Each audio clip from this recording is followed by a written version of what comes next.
So the game started with 3 knights opening, and black played bishop c5. Um, yeah, this is something we definitely can play. But alternatively, we can also move knight to f6, where we have 4 knights opening.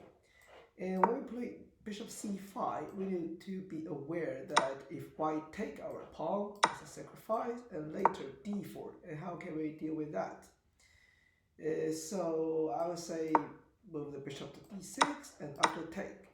So white could probably push f4 to kick out bishop, but we can take the knight. So white have double pawn. This is not good pawn structure, but this is something we need to be fully prepared. Another thing is, yeah. So my point is, in this position, so white will have a center pawn after all the piece exchange. Uh, Maybe bishop d3 and castle. White will have pawn majority at the king side. So maybe white can attack our king side efficiently. And so that's the point. If I don't want to make the position too complicated, I move knight to f6. We don't have such problem. But if we move bishop c5, we need to be prepared. So in this game, white didn't take the pawn. Bishop c4, knight e7.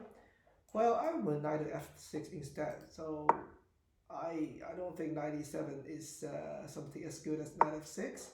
The reason is quite straightforward, because knight at f6 is closer to the center than being at e7. So if knight at f6, it at least controls 2 center square. But if at e7, it only controls d5, one of the center square. Castle, castle, d3, a6. I think potentially we're going to push on the b5. It's a good idea. Rook e1 and b5, that's good. And knight d4, we are offering a knight trade, but we lose e5 after knight d4. I think push the pawn d6 first is safe. Losing the center pawn is not a good thing in opening. But white didn't take the pawn. White take our knight. That's a mistake. We take that. Knight d5, exchange, c6, bishop back, d5. So I'm not sure. I'm thinking we might end up losing the e5 pawn after c3. Bishop go back, take, we'll lose e5.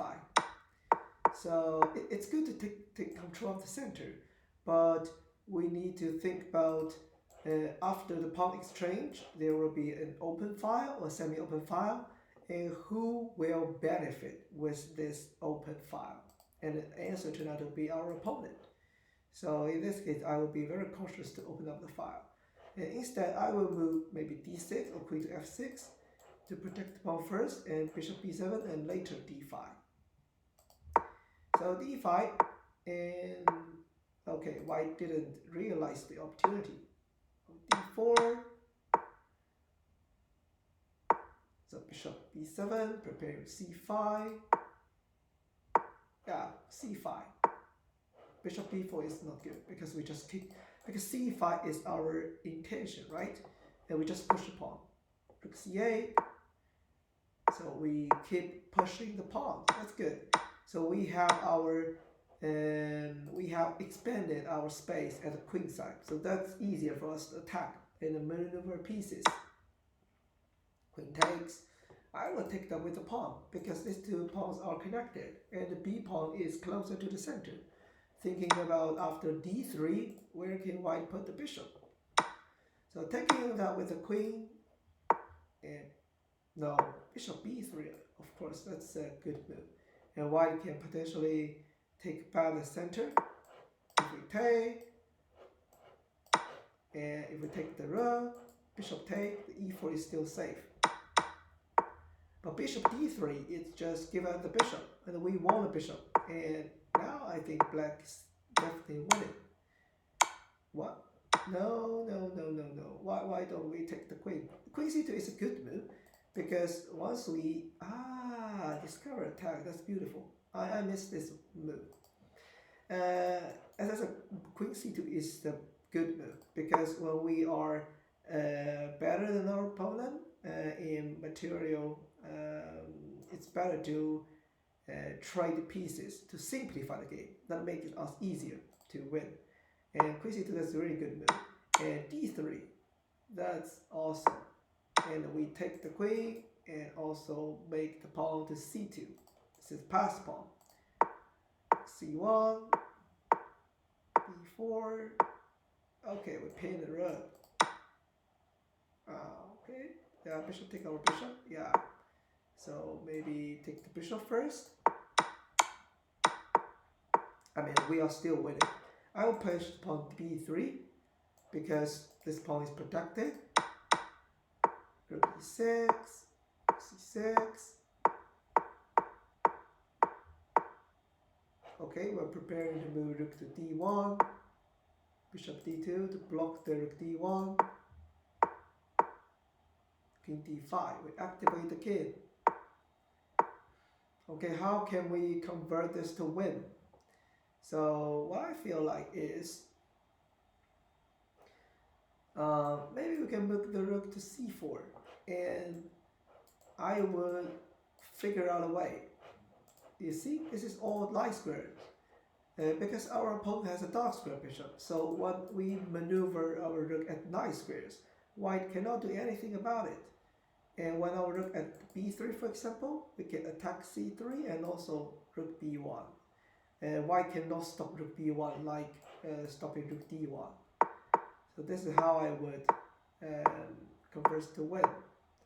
And we are trying to activate the king. It seems we are a little bit stuck with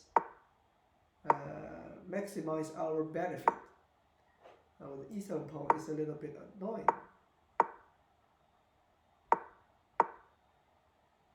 Be careful of king d7. I'm thinking, can we take the pawn and king f7? And you know what? I'm also thinking about maybe trade the rook with the bishop and the pawn, and we still have a passed pawn. Just simplify the position. But once the pawn reach e6, that's not a good thing for us. Even though we win the pawn, no, king d7 and rook c2.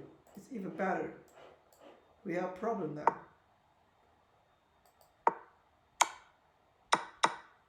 Okay, so we have another pass pawn. It's good. Keep pushing that.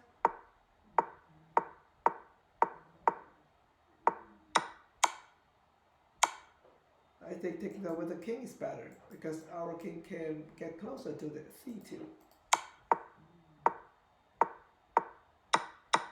Okay, so we need to move the king to the queen side for sure. Yeah, that king d2. Then we are winning.